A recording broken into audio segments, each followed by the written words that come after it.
práctica oficial como tal. Y vamos a cerrar el círculo que abrimos en la primera clase práctica. ¿Por qué? Porque vamos a hablar acerca de un instrumento útil en la parte posanalítica. Pero antes de ello, vamos a ver de dónde es que sale ese instrumento, cómo es que se va a funcionar. Las infecciones asociadas a la atención de los servicios de salud versus las infecciones adquiridas en la comunidad. Siguiente. Nosotros tenemos un grupo de infecciones que están relacionadas con la asistencia sanitaria.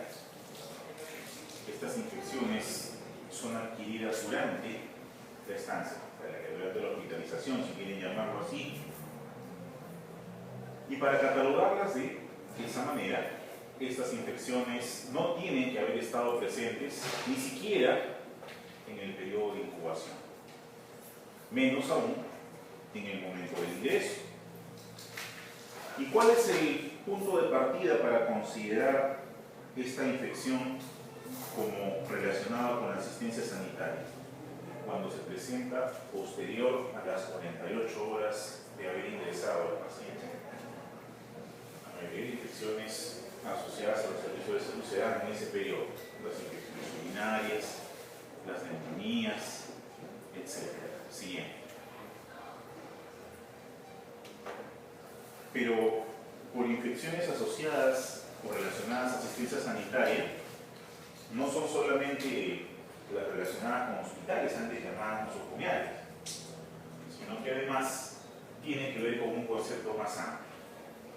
Tiene que ver con los avances tecnológicos, y eso nos da una idea de que a partir de estos avances tecnológicos se ha logrado la prolongación de la vida. El hombre cada vez vive más tiempo y llega justamente a edades mucho más avanzadas, de modo tal que esta asistencia sanitaria se da en entornos o en lugares que no necesariamente son hospitales. Y ahí tenemos las casas de reposo, y ahí tenemos las clínicas de día, los consultorios particulares, etc. ¿Sí? Los lugares donde se hace la enfermería ambulatoria, las hemodiálisis ambulatorias, el simple hecho de aplicarle al paciente un tratamiento endovenoso hace que lo sometamos a un riesgo de adquirir una infección relacionada con la asistencia sanitaria. Lo mismo que en los centros para enfermos crónicos o convalecientes.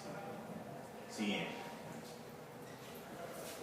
Mientras que las infecciones adquiridas en la comunidad son aquellas que están presentes al momento del ingreso del paciente, muchas veces por eso es que ingresa el paciente a hospitalizarse, o pueden haber estado incubándose, como en el caso del recién nacido cuando se adquirió por la vía transplacentaria.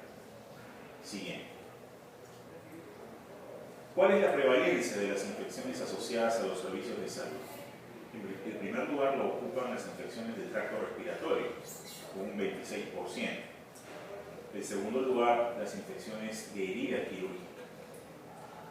Luego vienen las infecciones del tracto urinario, de ahí las bacterianas, sobre todo las asociadas a dispositivos implantados, llámese catéteres, y un grupo de otras donde pueden haber pues, infecciones de piel, etc. Siguiente. La distribución y la etiología de estas infecciones nos da en casi todos los periodos y hospitales que se han testado una distribución bastante parecida. En primer lugar lo ocupa un coco gram positivo, el Staphylococcus aureus, con un poco más del 20%, casi el 20% de la etiología.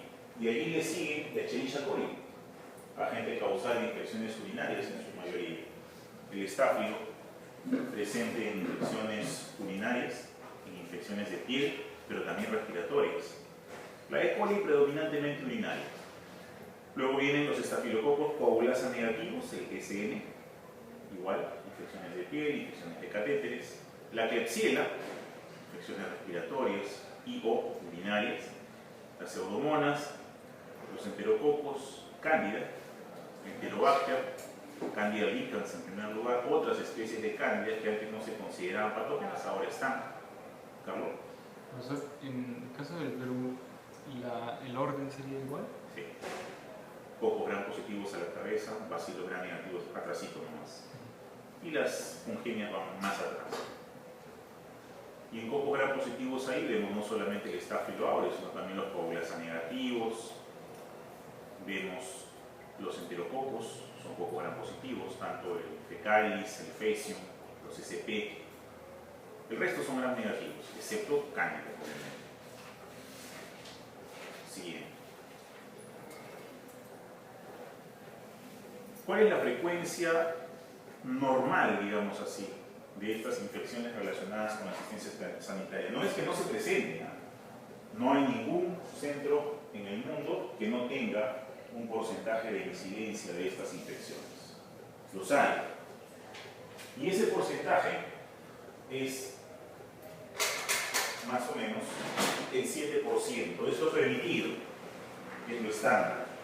Es lo que brinda un nivel de calidad para ese centro. Si es menos del 7%, las medidas de cuidado son las adecuadas. Si es más del 7%, estamos hablando de que algo no se está haciendo bien. Y ese 7% tiene que ver necesariamente con procedimientos asistenciales invasivos. Y ahora hay más procedimientos asistenciales invasivos que antes, obviamente por los avances tecnológicos y por la necesidad de mantener una mayor esperanza de vida en los pacientes. Siguiente. ¿Cuáles son esos procedimientos asistenciales invasivos? Uno de ellos, por ejemplo, la infección asociada con el cateterismo urinario. Por ahí ingresan. El paciente no necesariamente tiene infección de orina, puede estar, qué sé yo, por un accidente cerebrovascular, hospitalizado, está inconsciente. Necesitamos colocarle una sonda para que pueda miccionar, pero esa sonda es un vehículo de entrada para Escherichia coli, Pseudomonas aeruginosa, Klebsiella, Staphylococcus coagulasa negativos, Staphylococcus aureus, entre los principales. El enterococos también entra por ahí. Entonces es un riesgo. Siguiente. Otro procedimiento invasivo, las cirugías, sean diagnósticas, la laparotomía exploratoria, por ejemplo, o sean cirugías de tipo tratamiento, cirugías para el cáncer, por ejemplo, una apendicitis, una cesárea, pueden ser motivos de infección de herida quirúrgica, sea adquirida durante el procedimiento o una infección adquirida después del procedimiento, pero que condiciona infección asociada porque el paciente se operó en el centro asistencial, por lo tanto la infección la adquirió allí. Siguiente. El uso de ventiladores mecánicos. El invadir a un paciente con un tubo que va hasta la tráquea, hasta la carina y ese tubo, condiciona que pueda invadir por allí Pseudomonas aeruginosa, el mismo Streptococo beta hemolítico, Staphylo aureus, los coagulasa negativos, Klebsiella, Pseudomonas, pueden ingresar y producir una infección respiratoria a partir de la ventilación mecánica invasiva. Siguiente. El uso de catéteres vasculares, sean arteriales o venosos, también condiciona que los Staphylococcus coagulasa negativos, principalmente aquellos que producen biofilm, puedan invadir a partir de esa herida el catéter, y como tienen afinidad por el componente del catéter, proliferan allí, producen su biofilm y se diseminan por el torrente sanguíneo produciendo bacteriemias. Siguiente. Todos esos procedimientos invasivos exponen al paciente a una infección asociada con la asistencia sanitaria. Pero vean ustedes que todos esos procedimientos tienen algo en común. En todos ellos hay una ruptura o una disrupción, si quieren llamarlo así, de las defensas propias del huésped, ya sea por un dispositivo que se inserta, porque por más que al catéter se le coloque lubricante, de todas maneras al ingresar va a lesionar el epitelio ureteral primero y vesical después.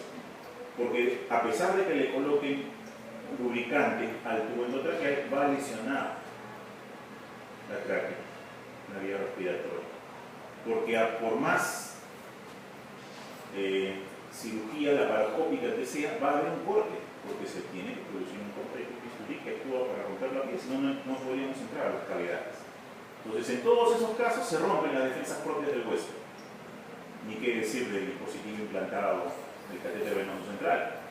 Entonces, en ese caso, lo que va a ocurrir es que el paciente va a ser invadido por tres tipos de microorganismos. Primero, por su flora habitual, porque yo puedo introducir con el tubo endotraqueal flora de la boca, anaerobios, hacia el torrente o hacia el tracto respiratorio.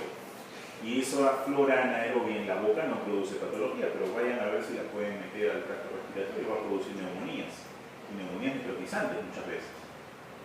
Lo mismo va a suceder con las infecciones de piel. Los estáfilos pueden estar viviendo en la piel como parte de la flora normal, la flora endógena, pero si se meten hacia planos más profundos donde no hay defensa de piel, van a producir patología. Esa es una, la flora habitual del paciente. La segunda es la flora que ha sido seleccionada, llamémosla así, por la presión antibiótica selectiva, o sea, aquella flora de aquel paciente que ha recibido tratamiento antibiótico intenso. Por ejemplo, un paciente que haya sido operado de una cirugía de cáncer, colónico, en el cual se ha hecho una resección del colon, y un paciente que previamente ha tenido una neumonía y se le ha aplicado antibiótico de amplio espectro por varios días. En ese paciente, la flora colónica normal ha disminuido, la flora patógena ha aumentado, los patobiontes han aumentado. Cuando yo corte, esos patobiontes van a salir por la herida y pueden ocasionar infecciones de la misma.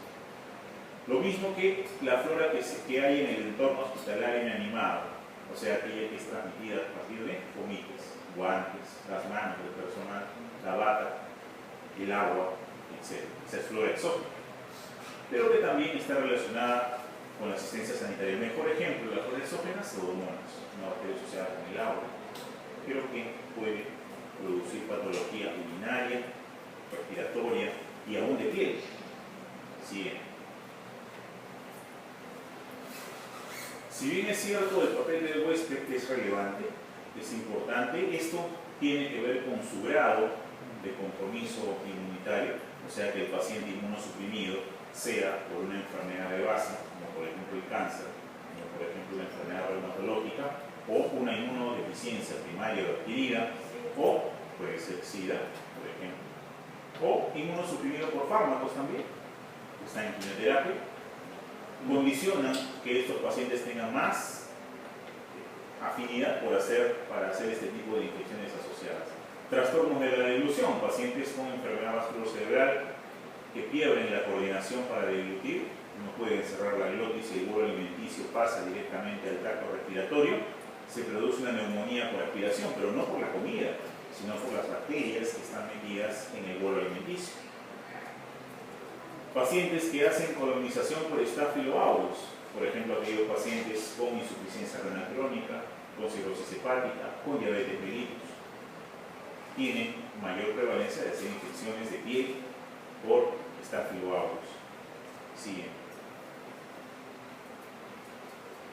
El impacto que tienen estas infecciones relacionadas con la asistencia sanitaria va por el lado de la mortalidad. Se ubican, de hecho, dentro de las 10 primeras causas de muerte, las infecciones relacionadas. El paciente no muere necesariamente por el tema por el ingreso al hospital, o sea, por la cirugía, muere por la complicación que tuvo. Por eso es que muchas veces en los diagnósticos encontramos sepsis, shock séptico. ¿Y de dónde parte ese shock séptico si el paciente no estaba séptico? Si tiene la aventura, sí. Pues esas son las infecciones secundarias. Claro.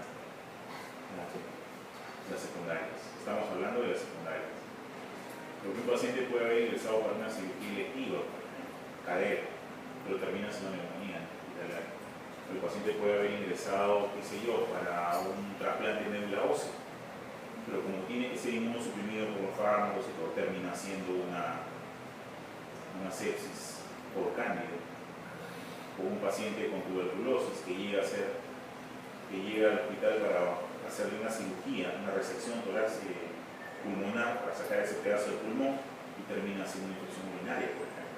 Entonces, esas complicaciones secundarias, esas infecciones asociadas son las que vemos ahí y muchas veces terminan matando al paciente. Aumentan los costos asistenciales, de hecho, ¿no? El mantener a un paciente en una unidad de cuidados intensivos en un hospital del Estado cuesta más o menos 1.000 soles diarios.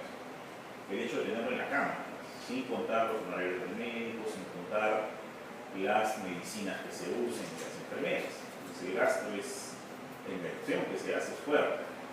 Y obviamente el hecho de que ingresen por una patología y terminen quedándose más tiempo aumenta pues la estancia hospitalaria por la misma complicación de la infección, porque si ya se infectó no lo vas a dejar ir.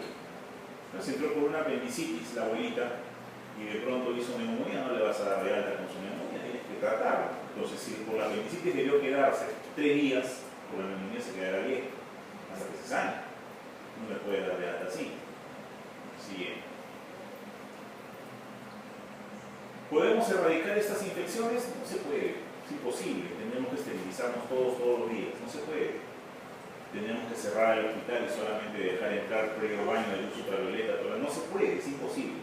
Sin embargo, lo que sí podemos es reducir al máximo el número de estas infecciones. Imagínense qué sería de la formación médica si nosotros como estudiantes no pudiésemos ingresar a los ambientes hospitalarios a tocar, a ver a los pacientes examinados. ¿Qué es lo que hacemos? Y nosotros somos fuente de contaminación. ¿Qué es lo que nos queda? Aplicar nuestras medidas de seguridad para evitar contaminar al paciente y contaminar nosotros. Siguiente. ¿Cómo lo hacemos? Hubo un estudio en el año 2006 del doctor Peter Pronovost, bastante curioso porque él se dio cuenta de que casi todos los pacientes de su hospital a quienes se les colocaba catéter vascular hacían infección, hacían sepsis y a veces se malograba el catéter porque tenían que sacarlo y colocar otro. Entonces eso era un costo adicional. Y él empezó a ver, ¿no?, a estos pacientes por qué hacían bacteriemia secundaria, sobre todo en las unidades de cuidados intensivos, que es donde se usa este tipo de dispositivo. Y se dio cuenta de algo, que si él aplicaba una lista de chequeo simple, previa a la inserción del catéter vascular, podía lograr un cambio en la incidencia de esas infecciones. Siguiente. Una lista bastante simple, que decía, por ejemplo, 1, lavarse las manos con jabón antes de tratar al paciente, antes de tocarlo. Algo que muchos médicos no hacían. Segundo, limpiar la piel del paciente con un antiséptico, que podía ser clorexidina. Ni siquiera coloca allí el cuello dado, coloca clorexidina de frente. Colocarse guantes estériles, colocarse una máscara, una mascarilla, antes de hablarle al paciente. Colocarse un gorro, guantes, mandil. Y todas estas medidas, retirar los catéteres que no son necesarios, por ejemplo, todas estas medidas redundaron en que en su centro, del 15% de pacientes que se infectaban, bajó a 3%. Un milagro, casi. 5 veces menos. ¿Cuánto tiempo? 6 meses, pero a todos. Era todos los días ir con su lista de chequeo y educar a la gente. Ponía la lista de chequeo en la cama del paciente aquí, entonces hacía el dedo. El que llegaba, se lavó las manos, se colocó tal cosa, hizo esto, hizo lo otro, y lo lograba. Siguiente. Y para todo esto, ¿cuál es el rol del laboratorio de microbiología para el caso de estas infecciones? Pues nos interesa hacer el diagnóstico preciso, oportuno, para tener un tratamiento adecuado. Toda la fase preanalítica la hemos visto hasta ahí. Todo está ahí. La fase analítica la conocemos. Siguiente. ¿Y cómo enfocamos la fase posanalítica? Es importante la oportunidad de la indicación. ¿Y con esto qué significa la oportunidad? Que tiene que darse en el momento preciso. Si se trata de hemocultivos, obviamente, el momento oportuno será pues el pico febril. Cuando ya pasó la fiebre, ¿para qué el pico hemocultivo al paciente? Lo mismo que los urocultivos, antes de darle tratamiento, primero con la muestra, para evitar un falso negativo. Lo mismo que los cultivos de catéteres, antes de sacarlo, toda la basura que envío, pues la puntita laboral sacar. Lo mismo que en las secreciones, sea esputo, líquido cefalorraquídeo, secreción de herida, etc. Siguiente.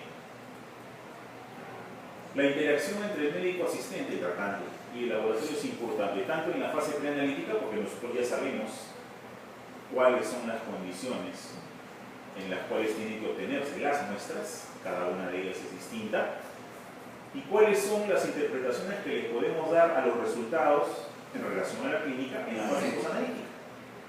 Siguiente.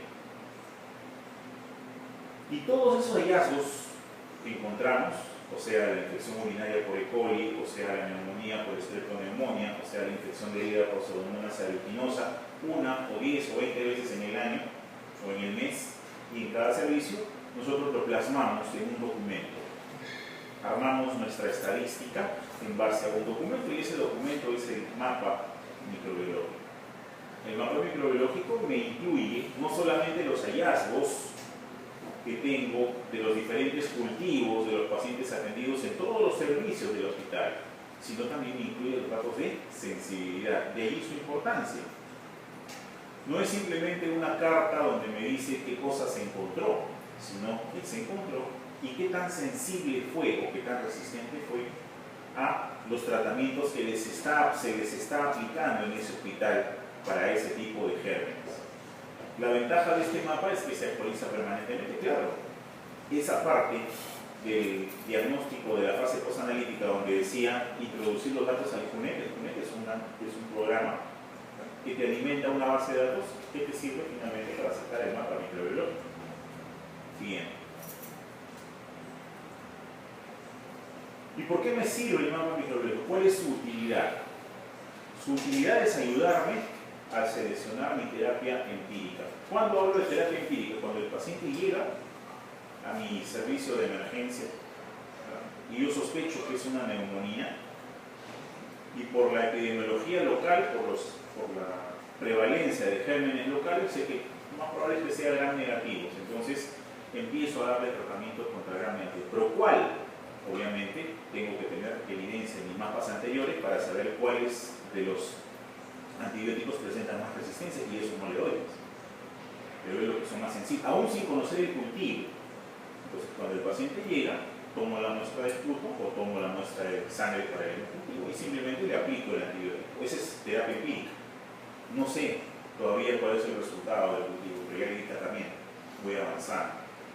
Esa muestra llegará al laboratorio, me harán el gram, me harán el cultivo, me darán el resultado. Todos sus tratamientos para gram negativo, pues ya ha salido. Ah, correcto, entonces sí coincide. Sigo para adelante. Profesor, no es para gram positivo, entonces cambias. O de repente el tratamiento que le diste ya está resistente. Entonces cambia. Esa es la utilidad de conocer el mapa microbiológico para actuar antes. Siguiente. Esa es más o menos la descripción en Excel del mapa microbiológico. No es un mapa como muchos piensan, no es un mapa, es así. Ahora, este mapa microbiológico lo puedo expresar en gráficas de barras también. Estadística, claro. En gráficas de barras, en tortas, en histogramas, etc. Pero es así como yo voy a encontrar la utilidad en el cuadrito del Excel. Estos cuadros, estos mapas microbiológicos se hacen por hospital, por centro hospitalario, pero también se hacen por servicios. O sea, ginecología tiene su mapa, la UCI tiene su mapa, pediatría tiene su mapa, medicina tiene su mapa, cirugía tiene su mapa. La consulta externa tiene un mapa, los hospitalizados tienen otra. La rutina tiene un mapa, la emergencia tiene otro mapa. ¿Y qué voy a ver en esos mapas? Por ejemplo, allí, ¿no? Un hospital médico quirúrgico me dice que para gram negativos nada más, porque ese es el mapa de gram negativo. Me dice que de todos los casos aislados, el primer lugar lo ocupa Escherichia coli, de lejos, 785. Si sumamos todos los demás, va a sumar lo mismo, casi la mitad es Escherichia coli. Y de ellos me da unos numeritos frente a unos antibióticos, amoxicilina con ácido clavulánico, cefluoxima, cefotaxima, ceftazidima, cefepime, etc. Cada sigla de la parte superior de la fila morada son siglas de antibióticos que se usan para gram negativos. Entonces, al mirar yo Escherichia coli, y mirar amoxicilina, ¿qué dice? 30. Significa que el 30% de las susodichas colis son sensibles a amoxicilina. ¿Me servirá darle amoxicilina de tratamiento empírico a esos pacientes en ese hospital, en ese lugar? No. Lo más probable es que tenga fracaso. Sin embargo, sigo viendo mis tasas y por allí encontraré alguno, ¿verdad? De repente cefotaxima, de repente ceftazidima o cefepime, y le doy ese tratamiento al paciente. O de repente es un paciente que ya tiene tratamiento, o sea, se ha vuelto a infectar o tiene otros factores de riesgo, ya no utilizo pues cefalosporina, me voy de 30 al imipenem, 99.5. Pero eso no, o me voy a la micacina de repente, 99.1. Pero eso no significa que siempre voy a escoger los más altos.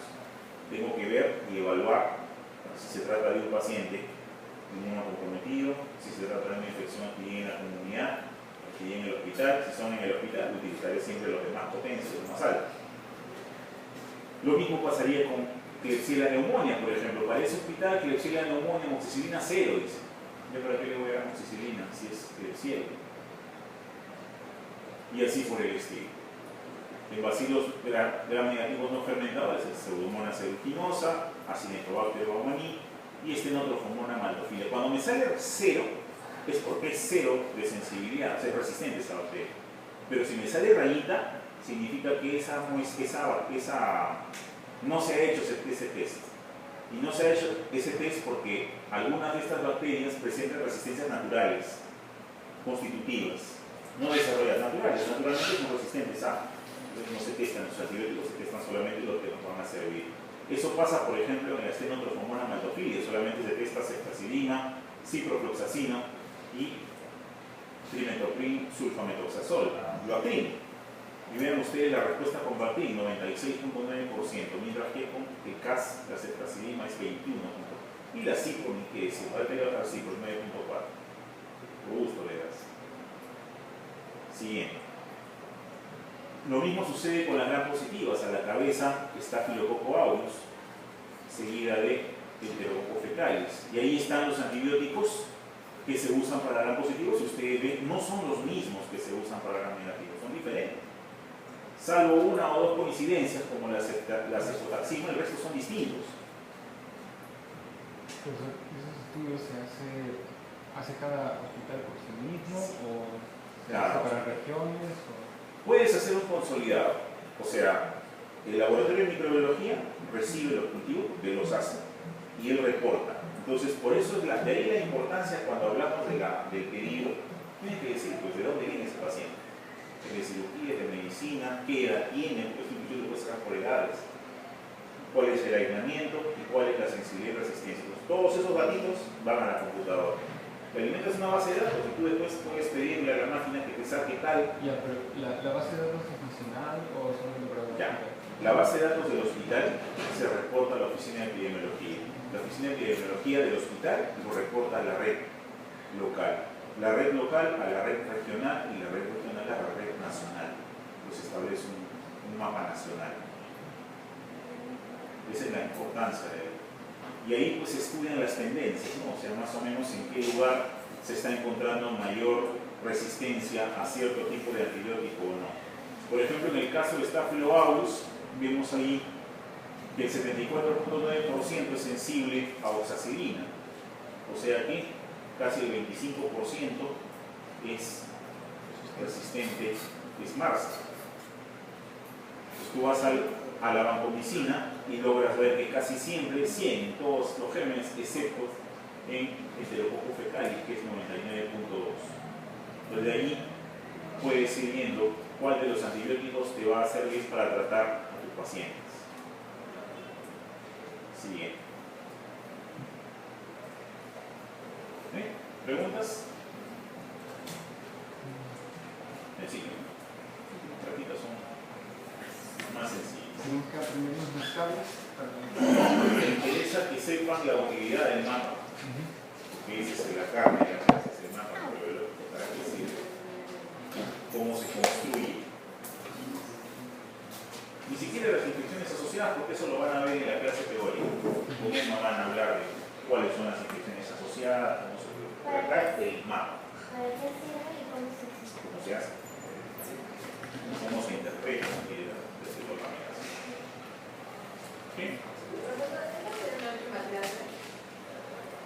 La última con PPT.